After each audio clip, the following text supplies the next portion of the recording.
Myself Sunil Ramakrishna. This is basically the 63rd number part. In this basically we are going to talk about the change control board and how basically the agile methodology coding side basically has to be done, that so that the if change control board do some major changes, then the coder basically can do easily the coding basically. So first basically change control board. Change control board groups are those group basically who are basically into the change control system basically. For example, in one project basically when the project was designed, that time basically the change control board department basically decided with the help of the accounts department that only 10 change control 10 changes basically is going to happen basically. This is basically maximum I have taken. Only 10 changes basically is going to be happen. After that basically the changes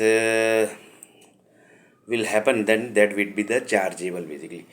So in this 10 changes 10 change basically is going to happen. That means the coder has to be always ready basically, because change can happen anytime basically. So one of the coder role that basically Sunil basically we learned from the change control board department, that basically always keep the coding as a modular wise coding basically. So one of the person told the function procedures everything basically creates, not a single line of coding supposed to be without procedure and function basically. So one of the person toll variable को भी function में डाल देता, variable also into all variable and initialization, but that up to that level basically we can't create. Why? Because variables are using where basically that we basically don't know.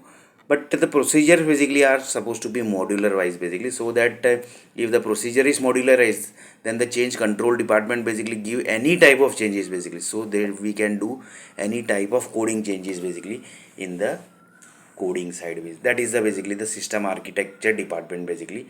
They have to decide basically the change, they have to handle the change control board system basically, how the change control board system basically is not supposed to affect to the coding side basically. That is the architect side and the system designing side and the system coding side basically.